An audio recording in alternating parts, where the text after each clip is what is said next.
just a few minutes ago, I was trying to think of a quick joke of how to start my presentation. And I was trying to come up with a joke about how I usually go over time and how I can just get excited and talk and talk and talk. And then I realized I'm the only one with 10 minutes to give a presentation. Everybody had 20. So buckle up, because we're going to have to go through quite a bit of information here in 10 minutes. Challenges. I'll say the morning started with controversy. Then we came back from lunch and it was a mountain lion conversation. I'm lucky to say there's not a whole lot of controversy and there's a whole lot of agreement when it comes to drought. Nobody likes drought. Drought is one of the main issues that we have and that we face for conservation and for habitat management. This year, luckily, is not one of those years that we had that struggle, but typically we do. Typically, we see a whole lot of variation in the amount of precipitation that we have. But one of the issues that we have in the Chihuahuan Desert is not only do we receive less rain, the window of when you get that rain is shorter. So you get less rain, it's more variable in a shorter period of time. But one of those issues that we see is years like 2011. And the graph, you see the green is grasses, the blues is the precipitation, and the black dotted line is brush. This is looking from satellite imagery going all the way back to 1986. And the images on the top are the same place as the one in the bottom. But you can see that in 2005, you had a whole lot of green representing a whole lot of perennial grasses that were established, a whole lot of cover in southern Brewster County, at least for this particular spot. In 2023, you can see that grasses went away. And after 2011, we see a really hard time, or the plants are having a really hard time bouncing back from such a bad drought. So for the past 6, 7, 8 years, we've been trying to figure things out. How do we reseed native grasses? What grasses do we reseed? Hydrology improvements, which is going to be a big part of what we're going to talk about today. My students make fun of me because if you're going to take anything away, remember this: plants like water. We've done brush management. We've done a lot of remote sensing now with the drone technologies. But again, of everything we've done in the past few years, water is the key. In the desert, if you're going to do anything, when it comes to restoration of habitat, it all starts with the water. One of the studies that we've been doing in southern Brewster County, you can see in the picture, the whole background is bare soil. We went in, we grubbed all the creosote, we seeded the whole study area. We put some structures to hold the water down.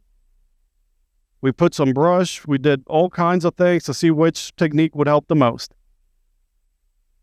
Biggest difference was where you took the fight. You have to be careful at deciding where you're going to pick to start these fights. Microtopography makes a huge difference. 1 inch of difference of topography will dictate the difference between water going left or water going right. This specific property has received less than 3 inches of rain a year for the past 5 years that we were working in this property. Grass grew, but only where it rained. So no matter how much we did and what we were doing, we certainly saw that issue. With that in mind, then we scaled up. So we tend to do our studies to where we practice something for a few years, learn our lessons, what worked, what doesn't work. Well, then we scaled up. We know water makes a big difference. On the map on the left, you see a whole lot of little lines that are green, yellow, red. What we did was grab satellite imagery that is elevation models. With that, you can dictate, or you can figure out what the aspect is and the incline. You can figure out where the water goes and how much water goes through those streams. The red is the smaller areas that we were able to identify that had the highest potential for return on investment of where we needed to do a restoration. The red arrow in the middle points at the area that we focused to take that into practice. The two pictures on the right are not 2 different years. Those are about 3 seconds of difference as I was driving down the road. The only difference between the top and the bottom is we picked where to do brush management. We knew where the water was going to go, and we allocated our efforts to do restoration where we could win the fight. Same year, same day, not a minute apart, those two pictures. And those two pictures are as far apart as those doors in front of me. That's just where that water goes really makes a difference. Secure the water supply. Retention. At first, we just really thought we needed to put the brakes, but then we learned too that we need to retain the soil moisture as much as we can. We took our idea of soil erosion blankets to mimic litter, cover the soil. We saw great success in that end as well in that ranch. So it's not just to stop the water, but keep it in the soil as long as you can that has the highest success. Then we moved to trincheras. We knew erosion is a problem. We knew that we needed to slow down the water. You saw just a whole presentation, so I'm going to skip on what they are. But what do they do? Our job is to measure and quantify. We've done almost 400 trincheras in this specific property. We've measured only a few because we don't have the capacity to monitor all of them. But for the 5 trincheras or sets of 5s that we have monitored, we have quantified the 5 trincheras back to back, about 50 feet from each other, have the capacity to hold about 300 cubic feet of soil. If you make that translation into how many we had in the landscape, if they're all similar, if we can actually extrapolate, which I think we can, you're looking at 750 cubic yards of soil that has been retained in that landscape, in that property. To put that in perspective, you're looking at about 65 dump trucks that have been saved of soil that would have eroded and left. And the way we do that, we usually use a drone. We're going to planning on fly before and then we fly after. You get 2 images, you make the math, the difference between those before and after. That gives you the volume. Turns out when you go to the creeks, there's a lot of brush. You can't see the bottom. Raise your hand if you own a phone. What difference is, the only difference between that and a drone is it doesn't have wings. So we use our phone, took thousands of pictures walking down the creeks, and then just stitched those images together to create the same images that any drone would.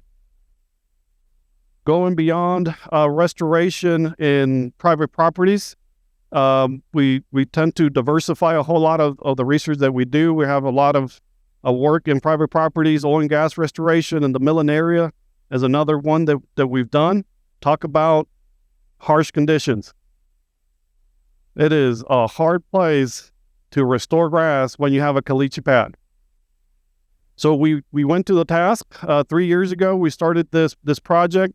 We have 8 different treatments where we added within 25 pads organic matter, biochar, combinations of those, and then we tested once again our soil erosion blankets. We refer to that as our water harvest or our water treatment. And then we sampled 2024, 25 for grass growth. So another lesson beyond plants like water is you need to look at stories at multiple ways. If we would have looked just at richness, at how many plants does every single one of our treatments actually has, you can see on the left side is 2024 and on the right is 2025. The dark green, we're looking at grass, and the less dark green is forbs. How many species are actually present per treatment? There's not a big difference. If you would have looked at the top one, which is the one we only seeded, you go from 12 to 25, 28 species the next year. Going from nothing but caliche to 28 species within a pad, that seems pretty good. Then why go through the troubles of adding more treatments on top of that? Well, cover is important. It's a basic principle of conservation that we tell all our students, and I think sometimes we just fail to give good examples. So even though these 3 treatments have the same amount, just about, of species richness, the cover, how much soil is being covered, is very different. If we had seeded only, which is the standard practice for restoration in industry and oil and gas, we achieved 14% of soil cover. So 85% of the soil was not covered. It was bare soil. If all you had done is add the soil blanket on top of the seeding, you increase soil cover by 143% compared to just seeding alone. You go from 14% to almost 35% soil cover.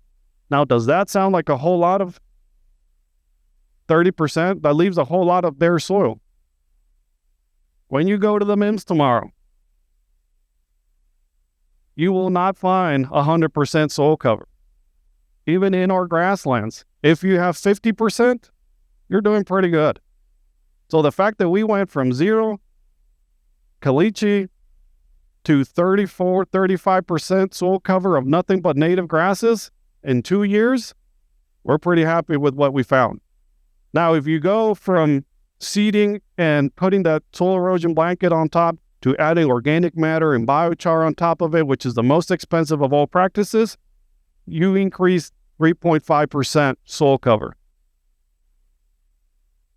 Take-home message, focus on the water.